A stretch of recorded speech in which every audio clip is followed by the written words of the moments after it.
ಸರ್ಕಾರದ ಕಡೆಯಿಂದ ಏನೋ ಫ್ರೀ ಇದೆಯಪ್ಪ ಕರೆಂಟು, ಬಟ್ ಆದ್ರೂ ಕರೆಂಟ್ ಬಿಲ್ ಅನ್ನೋದು ಜಾಸ್ತಿ ಬರ್ತಾ ಇದೆ ಅನ್ನೋದು ತುಂಬ ಜನದ ಕೊರತೆ ಆಗಿರುತ್ತೆ. ಸೊ ಇದಕ್ಕೆ ಏನೆಲ್ಲ ಟಿಪ್ಸ್ ಅನ್ನೋದನ್ನ ಫಾಲೋ ಮಾಡಬೇಕು ಅಂತ ಹೇಳಿ ಇವತ್ತಿನ ವಿಡಿಯೋಲಿ ನಾವು ತಿಳ್ಕೊಂಡು ಬರೋಣ. ಅದಕ್ಕೆ ಮುಂಚೆ ಯಾರು ನನ್ನ ಚಾನಲ್ ಅನ್ನೋದನ್ನ ಸಬ್ಸ್ಕ್ರೈಬ್ ಮಾಡಿಲ್ಲ, ದಯವಿಟ್ಟು ಸಬ್ಸ್ಕ್ರೈಬ್ ಅನ್ನೋದು ಮಾಡಿಕೊಂಡು ವಾಚ್ ಮಾಡಿ, ಹಾಗೆ ಬೆಲ್ ಐಕನ್ ಮೇಲೆ ಕ್ಲಿಕ್ ಮಾಡಿಕೊಂಡು ನೋಟಿಫಿಕೇಶನ್ ಅನ್ನೋದನ್ನ ಆನ್ ಮಾಡ್ಕೊಳ್ಳಿ. ನಾನು ಹಾಕಿದ ವಿಡಿಯೋ ಅನ್ನೋದು ನಿಮಗೆ ಬೇಗ ಅನ್ನೋದು ರೀಚ್ ಆಗುತ್ತೆ. ಸೊ ತಕ್ಷಣ ನಾನೇನಾದ್ರು ಇಂಪಾರ್ಟೆಂಟ್ ಅಪ್ಡೇಟ್ಸ್ ಹಾಕಿದ್ದೀನಿ ಅಂತ ಹೇಳಿದ್ರೆ ಖಂಡಿತವಾಗಿಯೂ ಬೇಗ ವಾಚ್ ಅನ್ನೋದನ್ನ ಮಾಡ್ಕೋಬಹುದು. ಅದಕ್ಕಿಂತ ಮುಂಚೆ ಯಾರು ಸಬ್ಸ್ಕ್ರೈಬ್ ಮಾಡಿಲ್ಲ ದಯವಿಟ್ಟು ಸಬ್ಸ್ಕ್ರೈಬ್ ಮಾಡ್ಕೊಳ್ಳಿ. ಓಕೆ, ಸೊ ನಾನು ಹೇಳಿದಾಗೆ ಕರೆಂಟ್ ಬಿಲ್ ಅನ್ನೋದು ಜಾಸ್ತಿ ಬರ್ತಾ ಇದೆ ಅಂತ ಹೇಳಿ ತುಂಬ ಜನ ಯೋಚನೆ ಮಾಡ್ತಾ ಇರ್ತೀರಾ. ಅದ್ರ ಬಗ್ಗೆ ತಿಳ್ಕೊಂಡು ಬರೋಣ ಬನ್ನಿ. ಹಾಯ್ ಹಲೋ ನಮಸ್ಕಾರ ಕರ್ನಾಟಕಕ್ಕೆ, ನಾನು ನಿಮ್ಮ ನಮ್ರತಾ ಕೌಶಿಕ್. ನಾನು ಹೇಳಿದಾಗೆ ಸರ್ಕಾರದಿಂದ ಕರೆಂಟ್ ಅಂತೂ ಫ್ರೀ ಇದೆ, ಆದ್ರೂ ಕರೆಂಟ್ ಬಿಲ್ ಜಾಸ್ತಿ ಬರ್ತಾ ಇದೆ, ಏನು ಮಾಡೋದಪ್ಪ ಅಂತ ಹೇಳಿ ಯೋಚನೆ ಮಾಡ್ತಾ ಇರ್ತೀರಾ.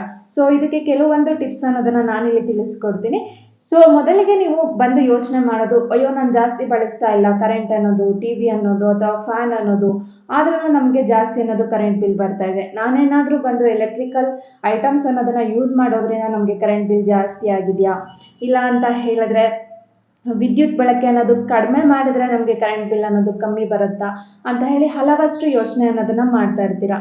ನಿಮಗೆ ಏನಂತ ಹೇಳಿದ್ರೆ, ಅಯ್ಯೋ ಇವತ್ತು ಕರೆಂಟ್ ಬಿಲ್ ಬಂತಪ್ಪ, ಏನು ಮಾಡೋದು, ಇದೇನು ಇಷ್ಟೊಂದು ಬಂದಿದೆ, ನಾನೇನಾದರೂ ಫ್ಯಾನ್ ಅನ್ನೋದು ಜಾಸ್ತಿ ಯೂಸ್ ಮಾಡ್ತಾ ಇದ್ದೀನ. ಸೊ ಇದನ್ನು ಸಾಮಾನ್ಯವಾಗಿ ಸಣ್ಣ ವ್ಯಾಪಾರಿಗಳಾಗಿರ್ಬೋದು ಅಥವಾ ಮಂತ್ಲಿ ಇನ್ಕಮ್ ಅನ್ನೋದು ಕಮ್ಮಿ ಇರೋರು ಬಂದು ಮಂತ್ ಎಂಡಲ್ಲಿ ಯೋಚನೆ ಮಾಡುವಂತಹ ವಿಷಯ ಒಂದು ಕರೆಂಟ್ ಬಿಲ್.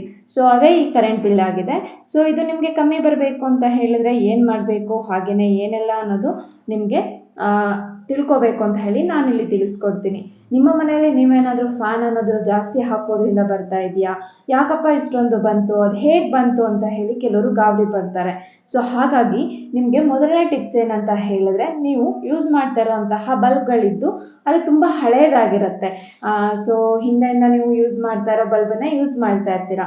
ಸೊ ಆ ಬಲ್ಬ್ ಅನ್ನೋದನ್ನ ತೆಗೆದಾಕ್ಬಿಟ್ಟು LED ಬಲ್ಬ್ ಅನ್ನೋದನ್ನ ಯೂಸ್ ಮಾಡಿ, ನಿಮಗೆ ವಿದ್ಯುತ್ ಬಳಕೆ ಅನ್ನೋದು ಕಮ್ಮಿ ಆಗುತ್ತೆ.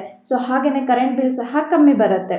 ಇನ್ನು ಏನಂತ ಹೇಳಿದ್ರೆ, ಎಲೆಕ್ಟ್ರಿಕ್ ಉಪಕರಣ ಅನ್ನೋದನ್ನ ನೀವು ಜಾಸ್ತಿ ಬಳಸ್ತಾ ಇದ್ದೀರಾ ಅಂತ ಹೇಳಿದ್ರೆ ಇದು ಬಂದು ಸೆಕೆಂಡ್ ಪಾಯಿಂಟ್ ಆಗಿದೆ. ನೀವು 4 ಸ್ಟಾರ್ ರೇಟಿಂಗ್ ಇರುವಂತಹ ಎಲೆಕ್ಟ್ರಿಕಲ್ ಉಪಕರಣ ಅನ್ನೋದನ್ನ ಬಳಸೋದ್ರಿಂದ ವಿದ್ಯುತ್ ಬಳಸೋ ಸಹ ಕಮ್ಮಿ ಬಳಕೆ ಆಗುತ್ತೆ. ಏನಂತ ಹೇಳಿದ್ರೆ ಆಟೋಮೆಟಿಕ್ ಆಗಿ ಅದು ಕಮ್ಮಿ ಅನ್ನೋದು ಎಳೆಯುತ್ತೆ. ನೀವು ವಾಷಿಂಗ್ ಮಿಷಿನ್ ಇರ್ಬೋದು, ಫ್ರಿಡ್ಜ್ ಇರ್ಬೋದು, ಮಿಕ್ಸಿ ಇರ್ಬೋದು, ಇದು 4 ಸ್ಟಾರ್ ರೇಟಿಂಗ್ ಇರುವಂಥದ್ದನ್ನ ಯೂಸ್ ಮಾಡಿ. ಸೊ ಇದರಿಂದ ಸಹ ನಿಮಗೆ ಕರೆಂಟ್ ಬಿಲ್ ಅನ್ನೋದು ಕಮ್ಮಿ ಆಗುತ್ತೆ.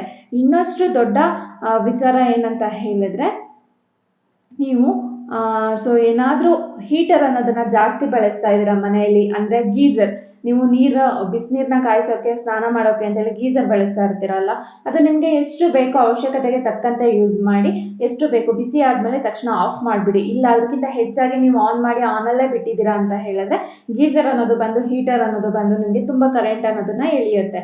ಸೊ ಹಾಗಾಗಿ ಅದನ್ನು ನೋಡಿಕೊಂಡು ಮಿತವಾಗಿ ಬಳಸ್ಕೊಳ್ಳಿ. ಸೊ ಇದರಿಂದ ಸಹ ಕರೆಂಟ್ ಅನ್ನೋದನ್ನ ನೀವು ಕಮ್ಮಿ ಅನ್ನೋದು ಮಾಡ್ಕೋಬೋದು. ಹಾಗೆಯೇ ನೀವು ಹಲವಾರಷ್ಟು ಜನ TV ಅಥವಾ ಫ್ಯಾನ್ ಅಥವಾ ಲೈಟ್ ಅನ್ನೋದು ಹಾಕಿರ್ತೀರಾ, ಅದು ಸುಮ್ಮನೆ ಅದ್ರ ಪಾಡಿಗೆ ಅದು ಬರ್ತಾ ಇರುತ್ತೆ, ಬಟ್ ಯಾರು ಸಹ ನೋಡ್ತಾ ಇರಲ್ಲ. ಸೊ ಅದು ಬಂದ್ಬಿಟ್ಟು ನಿಮಗೆ ಬೇಡ ಅಂತ ಹೇಳಿದ್ರೆ, ಅವಶ್ಯಕತೆ ಇಲ್ಲ ಅಂತ ಹೇಳಿದ್ರೆ ಮನೆಯಲ್ಲಿ ಆಫ್ ಮಾಡ್ಕೊಳ್ಳಿ. ಸೊ ಇದರಿಂದ ಸಹ ಕರೆಂಟ್ ಅನ್ನೋದನ್ನ ನೀವು ಕಮ್ಮಿ ಅನ್ನೋದು ಬಿಲ್ ಅನ್ನೋದನ್ನ ಪಡ್ಕೋಬೋದು. ಹಾಗೆಯೇ ವಿದ್ಯುತ್ ಹೆಚ್ಚಾಗಿ ಗಮನಿಸಿ, ನೀವು ತಕ್ಷಣ ಸರಿಪಡಿಸ್ಕೊಳ್ಬೇಕಾಗತ್ತೆ. ನೀವು ವಿದ್ಯುತ್ ಬಳಕೆಯಲ್ಲಿ ನೀವು ಏನರಿಂದ ಈ ರೀತಿ ಆಗ್ತಾ ಇದೆ ಅಂತ ಹೇಳಿದ್ರೆ ಗಮನಿಸ್ಬಿಟ್ಟು ನೀವು ಆದಷ್ಟು ಬೇಗ ಸರಿಪಡಿಸ್ಕೊಂಡ್ರೆ ನಿಮ್ಮ ಮನೆಯ ಕರೆಂಟ್ ಬಿಲ್ ಸಹ ಕಮ್ಮಿ ಬರುತ್ತೆ. ಹಾಗೆಯೇ ಸರ್ಕಾರದಿಂದ ಫ್ರೀ ಕೊಟ್ಟರು ನಿಮಗೂ ಕರೆಂಟ್ ಬಿಲ್ ಕಮ್ಮಿ ಇರುತ್ತೆ. ಸೊ ಇಲ್ಲ ಫ್ರೀಯಾಗಿ ಕೊಡ್ತಾ ಇದ್ದಾರೆ, ಸೊ ಅದಕ್ಕಿಂತ ಹೆಚ್ಚಾಗಿ ಬಳಸ್ತಾ ಇದ್ದೀವಿ, ಆದರೂ ಕರೆಂಟ್ ಬಿಲ್ ಜಾಸ್ತಿ ಬರ್ತಾ ಇದೆ ಅಂತ ಹೇಳಿದ್ರೆ ಇದನ್ನೆಲ್ಲ ಗಮನ ಇಟ್ಕೊಂಡು ನೀವು ಚೇಂಜಸ್ ಅನ್ನೋದನ್ನ ಮಾಡ್ಕೊಳ್ಳಿ. ಖಂಡಿತವಾಗಿಯೂ ನಿಮಗೆ ಕರೆಂಟ್ ಬಿಲ್ ಅನ್ನೋದು ಕಮ್ಮಿ ಆಗುತ್ತೆ. ಹಾಗೆಯೇ ಯಾರೆಲ್ಲ ನೀವು ವಿದ್ಯುತ್ ಉಪಕರಣಗಳನ್ನ ಬಳಸ್ತಾ ಇದ್ದೀರಾ ಅವರು 4 ಸ್ಟಾರ್ ರೇಟಿಂಗ್ ಇರೋದನ್ನ ಬಳಸಿ.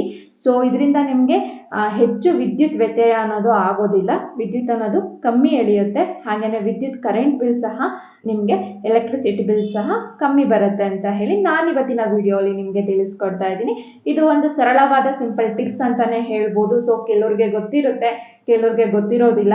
ಸೊ ಗೊತ್ತಿಲ್ಲದಿರೋರು ತಿಳ್ಕೊಳ್ಳಿ ಅಂತ ಹೇಳಿ ನಾನು ವಿಡಿಯೋ ಮುಖಾಂತರ ಈ ವಿಡಿಯೋ ಅನ್ನೋದನ್ನ ಮಾಡ್ತಾ ಇದ್ದೀನಿ.